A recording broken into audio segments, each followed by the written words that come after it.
Hello दोस्तों, स्वागत है आपका लर्न हब यूट्यूब चैनल में। अगर आप स्टूडेंट हैं और पढ़ाई करते हैं तो अभी इस चैनल को सब्सक्राइब करें। मेरा नाम है रोहित गुप्ता और ये cutting process and machining tools में आज आप लोग देख रहे हैं लेक्चर नंबर 19।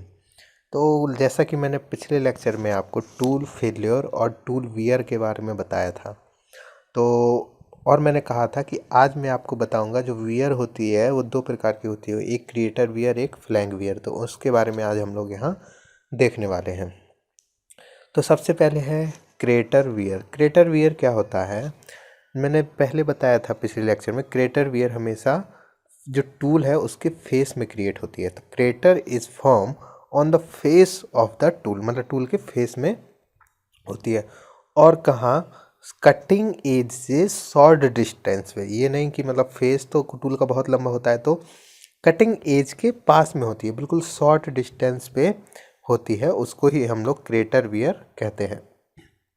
क्यों? अगर शॉर्ट डिस्टेंस ही क्यों, देखिए, अगर मान लीजिए ये आपका पूरा टूल है और ये टूल का कटिंग एज ये है, ठीक है। अब अगर क्रिएटर वियर यहाँ पे हुआ है तो इसकी वजह से टूल मशीनिंग में कुछ इफेक्ट आएगा। लेकिन अगर यही वियर जहाँ हम लोग होल्ड कर रहे हैं या बहुत दूर अगर हमारा क्रिएटर वियर है तो उसकी वजह से हमारा कटिंग में और मशीनिंग में कोई ज़्यादा इफेक्ट नहीं पड़ने वाला है। इसलिए क्रिएटर वियर वही कंसिडर की जाती है जो शॉर्ट डिस्टेंस में हो कटिंग एज से, ठीक है। तो वो इट इज़, ये क्यों होता है वो भी देख लेते हैं। क्रिएटर वियर जो फॉर्म होता है वो जो चिप हमारा फ्लो करता है ओवर द सरफेस।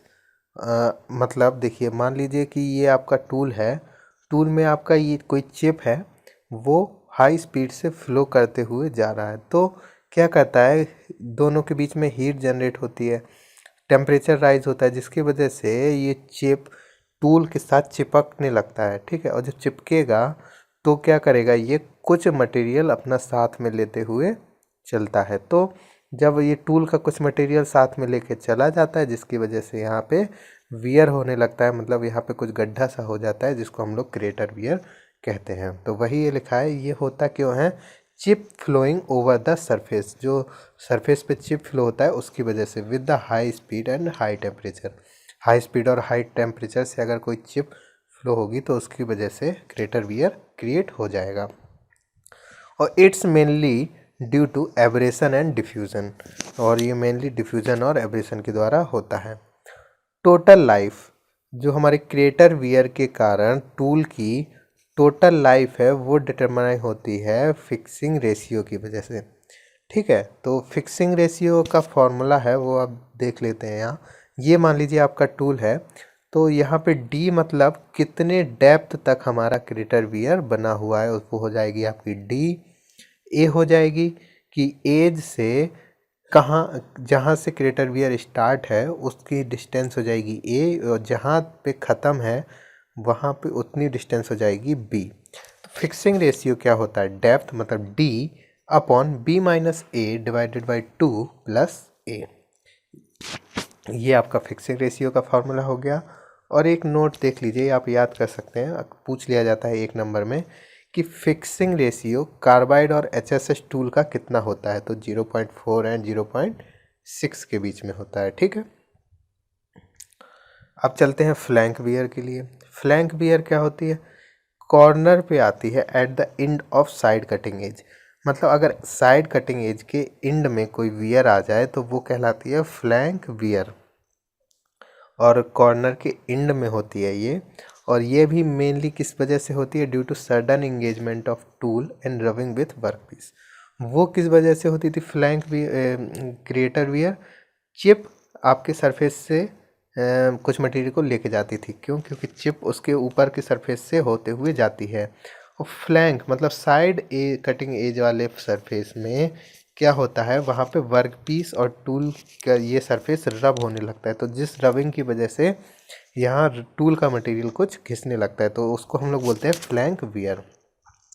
तो ये भी किस वजह से होता है, एब्रेशन एंड एडहेशन। वो होता था एब्रेशन, ये वाला देखिए मैंने बताया था आपको, एब्रेशन एंड डिफ्यूज़न के कारण। लेकिन जो फ्लैंक वियर होता है वो एब्रेशन, एब्रेशन का मतलब वही है कि मटेरियल बाहर निकलना, और एडहेसन का मतलब है चिपक के निकलना, ठीक है। तो जो रब होता है ना, रबिंग की वजह से, एडहेसन और एब्रेशन की वजह से ये फ्रैंक वियर होता है। अब टाइम और एच एफ के बीच में अगर हम वो देखें ग्राफ, मतलब ये हाइट है उसकी कि कितना हाइट तक हमारा वियर हुआ है, तो स्टार्टिंग में हाइट कम होती है, फिर जो कंटिन्यूस रबिंग होती रहती है तो हमारा जो वियर है वो कांस्टेंट सा हो जाता है, और फिर फाइनल लास्ट में हमारा एकदम वियर बढ़ जाता है और फाइनली हमारा टूल ब्रेक हो जाता है या फेल हो जाता है, ठीक है। तो ये ग्राफ हो गया, आई होप आप लोग समझ गए होंगे। तो इस पूरे कटिंग प्रोसेस के पार्ट 1 में कोई भी प्रॉब्लम आई हो तो आप मुझे ज़रूर कमेंट कर सकते हैं, और इसके आगे का पार्ट मैं कटिंग प्रोसेस पार्ट 2 में लेके आने वाला हूँ, जिसमें आपका कटिंग पूरा ख़त्म हो जाएगा। कटिंग पार्ट 1 और कटिंग पार्ट 2 मिला के आपका पूरा कटिंग हो जाएगा। तो अभी तक मैंने आपको देखिए वेल्डिंग, कास्टिंग, कटिंग तीनों सब चीज़ें बता दी हैं। उसके बाद कन्वेंशनल मशीनिंग भी बता दूंगा, ठीक है। तो इस लेक्चर में या कहीं भी कोई भी प्रॉब्लम हो तो आप मुझे कमेंट करके बता सकते हैं, और इस वीडियो को लाइक कीजिए, शेयर कीजिए, मुझे फॉलो कीजिए। मिलते हैं नेक्स्ट लेक्चर में।